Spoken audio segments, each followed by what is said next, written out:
Blu-ray Collection Part 2.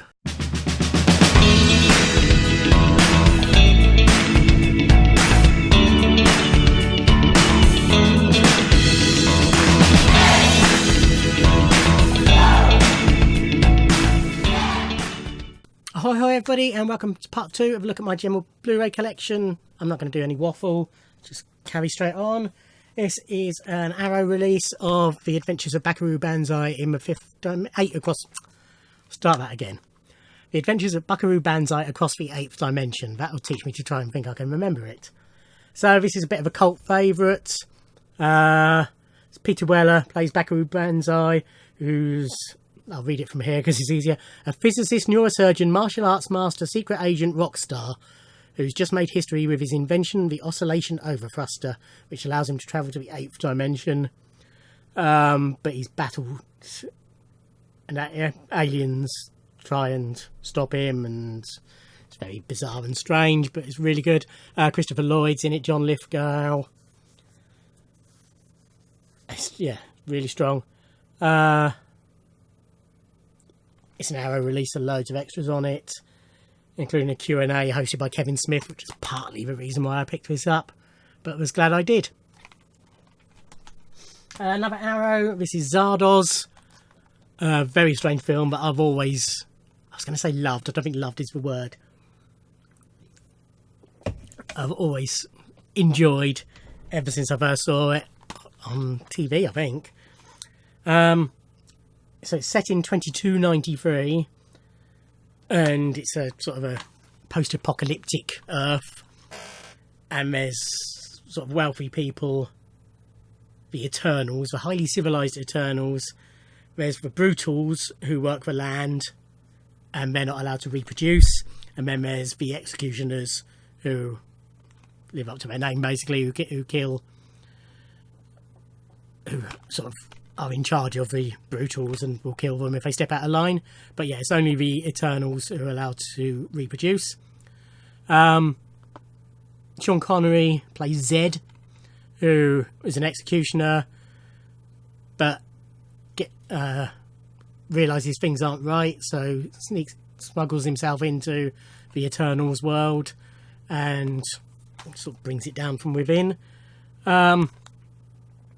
I won't spoil it, but Zardoz is a clue, is all I will say. Again, Arrow, loads of extras. Network's release of The Last Seduction, really good noir thriller, starring Linda Fiorentino, as sort of, as they put on here, the ultimate screen bitch. So she thinks she's killed her husband, or no, ignore that.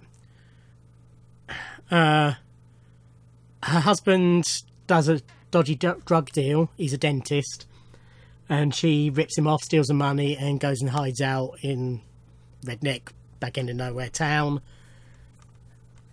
Uses her womanly, what's the word I'm looking for? Shouldn't record these this late at night.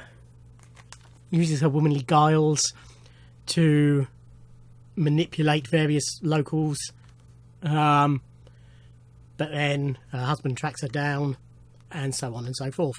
But yeah, really good film. This has got 2 discs.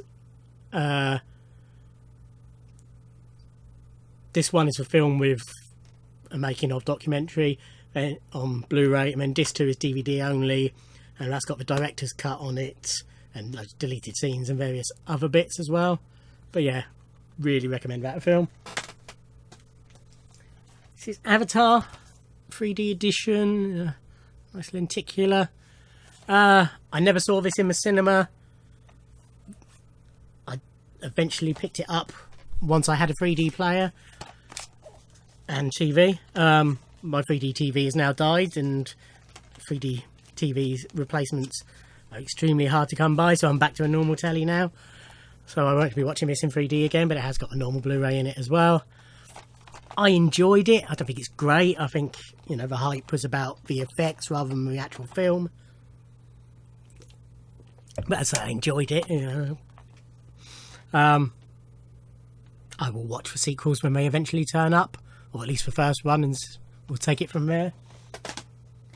Another 3D. This is Clash of the Titans 3D.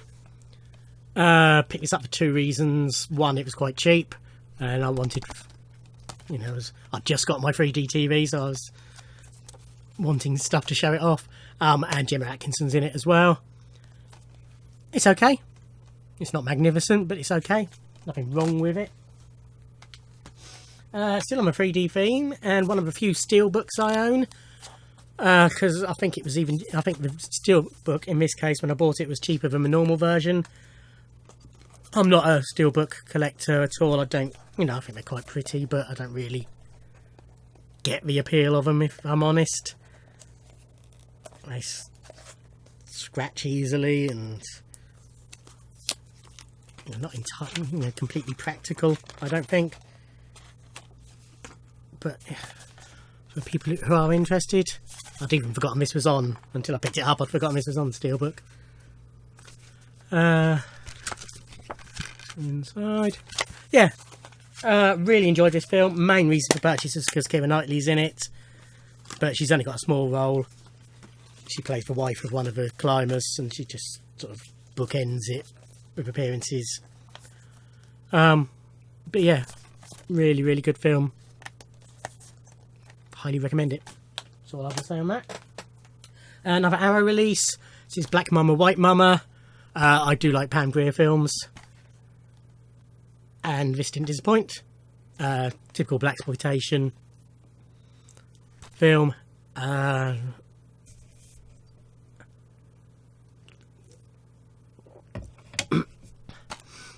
Yeah, typical blaxploitation. Women in prison, escaping. Lots of silly gun battles, nudity, humour, that sort of stuff. Yeah, if you like that sort of thing, you'll like the film. This is The Game. So this is directed by David Fincher. This was after Fight... Was it after Fight Club, or was it between Seven and Fight Club? It was around that time anyway. I need to watch this again. I watched it, and it was all right, but all the reviews and everything I've ever read of it have really raved over it. And it didn't quite do that to me, so maybe I wasn't paying enough attention. So I do need to watch that again. That's all I will say to that. Another Arrow release. This is Videodrome, David Cronenberg's film, starring James Woods and Deborah Harry. All very strange again. So it's set in a vague future where sort of an S&M TV that comes to life, and yeah, very peculiar. But I liked it. Ted 2, the extended edition. I have Ted, you will see that at some point. Not as good as the first. I loved the first. This one was just okay. With Nail and I, another Arrow release. I enjoy the film. I don't quite get why it's so revered. You know, there is nothing wrong with the film. I enjoy it. It's acted really well. It's funny. But I don't just quite get why it's got this status as one of the best British films, British comedies ever. It's up there, but I don't quite get, you know, it's just that extra little bit of hype that it gets, but I don't understand. But yeah, I do recommend you watch it. I'm sure you will enjoy it. Paul McGann, Richard E. Grant, out-of-work actors, alcoholics, they go on holiday by mistake. Fight Night 3D. I quite enjoyed this. The late Anton Yelchin, Colin Farrell moves in next door to him. Is he a vampire? Is he not a vampire? Yes, he is a vampire. David Tennant's in it, very over the top as a magician who's also a vampire slayer. Yeah, it's a lot of fun. If I remember correctly, 3D didn't do much for me. It was, you know, it wasn't one where 3D really wowed me. This is the second remake of Carrie. I've not seen... Sorry, yeah, second remake. I haven't seen the first remake, which I think was a TV movie. I enjoyed it, but it doesn't compare to the first version or the book, the Brian De Palma version. I think part of the problem with this is that it's sort of slightly watered down to get a lower rating, so it's a bit sanitised, basically. But Chloe Grace Moretz excellent in it, as is Julianne Moore, rather. Yeah, it's, you know, if this was the only version of Carrie, it would be a good version of Carrie and it would be an enjoyable film, but it's not. It's a film I absolutely love. This is Frighteners, Peter Jackson. I'm not a huge Peter Jackson fan. I don't get Lord of the Rings. I tried to read The Hobbit when I was young, couldn't get into it. So when Lord of the Rings films came out, didn't appeal at all. No interest whatsoever. One year at Collectomania, on TV, Channel 4, I think it was, were showing the first Lord of the Rings film. There was nothing else on. I was in a hotel room in the middle of Milton Keynes, nothing else to do. So I watched the first one, and it was just a lot of people walking, basically. It did nothing for me. So I've had no interest in watching the rest of them, no interest in watching the Hobbit films. But yeah, so not a huge Peter Jackson fan. That said, I quite liked King Kong. I've got that somewhere. You'll see that at some point. But I really loved The Frighteners. Brilliant performance by Michael J. Fox. Excellent story, excellent effects. Funny, scary, entertaining. Brilliant soundtrack by Danny Elfman. Just can't recommend this film highly enough, basically. I mean, it's got, I think it's something like a 3.5 hour long making of on it or something. Okay, that'll do for this part. Thank you for watching. Keep watching my playlist for future parts. Like, comment, subscribe. Tell me why I'm wrong about other things I've said aren't as good as other people think they are. Yeah, thank you for watching. See you again. Bye.